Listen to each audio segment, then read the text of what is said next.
Ladies and gentleman, ಈ D K Shivakumar ಮತ್ತು ಸಿದ್ದರಾಮಯ್ಯನವರ ನಡುವಿನ ಗುದ್ದಾಟ, ಕುರ್ಚಿಯ ಕದನ ಯಾವ ಹಂತಕ್ಕೆ ಬಂತು? ಹಾಗಾದರೆ ಸೈಲೆಂಟ್ ಆಗೋಯ್ತಾ ಅಂತ ನೀವೆಲ್ಲ ಅಂದ್ಕೊಂಡಿದ್ರೆ ಅದು ಸುಳ್ಳು. ಬೂದಿ ಮುಚ್ಚಿದ ಕೆಂಡದಂತಿದೆ. ಯಾವ ಕ್ಷಣ ಬೇಕಾದರೂ ಯಾವುದೇ ರೀತಿಯ ಸ್ಫೋಟ ಆಗುವಂಥ ವಾತಾವರಣ ಇದೆ. ಈಗ ದಾವಣಗೆರೆ ಚುನಾವಣೆಯ ರಿಸಲ್ಟನ್ನು ನೆಪವಾಗಿಟ್ಟುಕೊಂಡು ಈ ಹೋರಾಟ ತೀವ್ರವಾಗಿ ಹೆಚ್ಚಾಗ್ತಾ ಇದೆ. ಇಡೀ ರಾಜ್ಯವೇ ಕಂಡು ಕೇಳರಿಯದಂತೆ ಸ್ಫೋಟದ ಸದ್ದು ಇವರಿಬ್ಬರ ಗುದ್ದಾಟದಲ್ಲಿ. ಸಿದ್ದರಾಮಯ್ಯನವರು ಡಿ ಕೆ ಶಿವಕುಮಾರ್ ಅವ್ರನ್ನ ಮಟ್ಟ ಹಾಕಲೇಬೇಕು ಅಂತ ತೀರ್ಮಾನ ಮಾಡಿದ್ದಾರೆ. ದಾವಣಗೆರೆ ಚುನಾವಣೆಯ ಸೋಲು, ಬಾಗಲಕೋಟೆಯಲ್ಲಿ ಕಾಂಗ್ರೆಸ್ ಏನಾದರೂ ಸೋತ್ರೆ ಅದು ಮತ್ತೊಂದು ಲೆಕ್ಕ.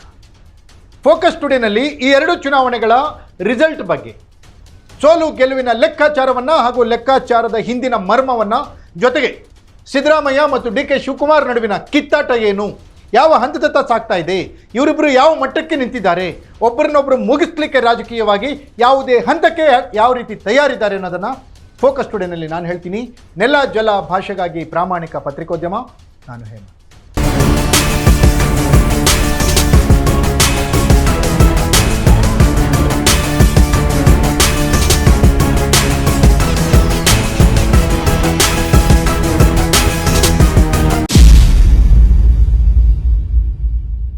ಎಸ್ ವೀಕ್ಷಕರೇ, ಜಮೀರ್ ಅಹಮದ್ ಖಾನ್ ನೆಪ ಮಾತ್ರ ಇಲ್ಲಿ.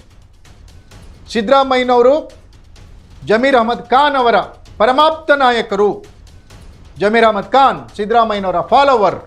ಹಾಗಾಗಿ ಸಿದ್ದರಾಮಯ್ಯನವರಿಗೆ ಹಿನ್ನಡೆಯಾಗಬೇಕು ಅಂದರೆ ಜಮೀರ್ ಅಹಮದ್ ಖಾನ್ ಅವರಿಗೆ ಏಟು ಕೊಡಬೇಕು ಅನ್ನೋದು ಡಿ ಕೆ ಶಿವಕುಮಾರ್ ತಲೆಯಲ್ಲಿದೆ.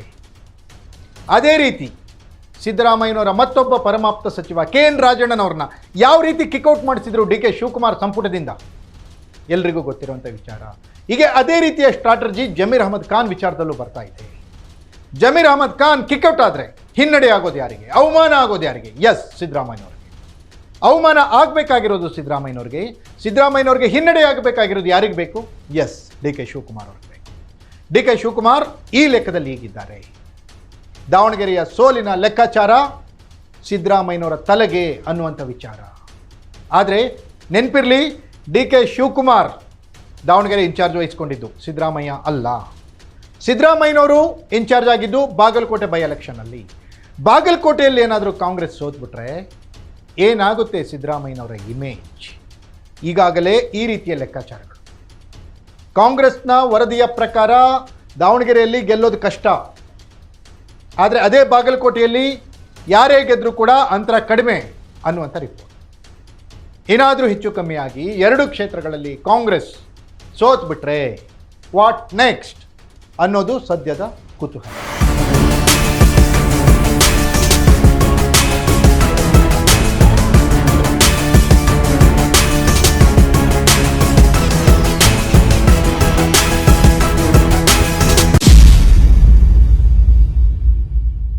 ಎಸ್ ವೀಕ್ಷಕರೇ, ಬಾಗಲಕೋಟೆಯಲ್ಲಿ ಸ್ನೇಹಿತ ಮೇಟಿ ಅವರ ತೀರಿದ ನಂತರ ಅವರ ಮಗನಿಗೆ ಉಮೇಶ್ ಮೇಟಿಗೆ ಟಿಕೆಟ್ ಕೊಟ್ಟಿದ್ದರು ಸಿದ್ದರಾಮಯ್ಯ.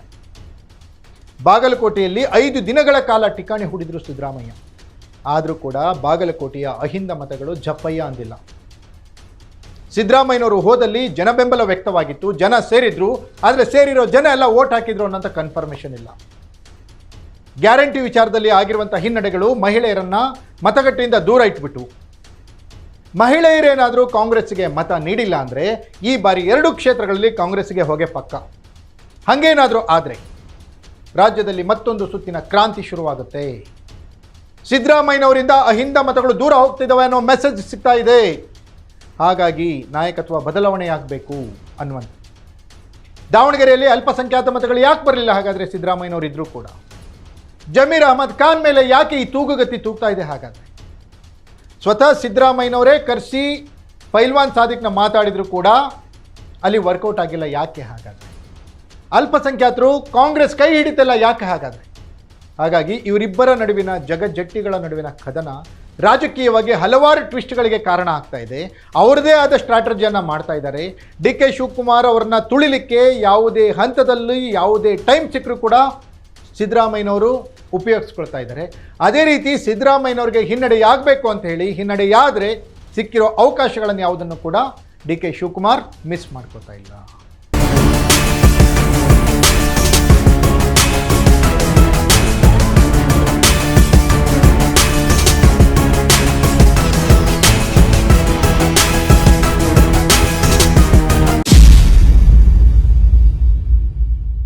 ಇವರಿಬ್ಬರ ಹಗ್ಗಜಗ್ಗಾಟದಲ್ಲಿ ಕಾಂಗ್ರೆಸ್ ಗಳಾಹೀನ ಆಗ್ತಾ ಇದೆ. ರಾಜ್ಯದಲ್ಲಿ ಕಾಂಗ್ರೆಸ್ಗೆ ಹಿನ್ನಡೆ ಉಂಟಾಗ್ತಾ ಇದೆ.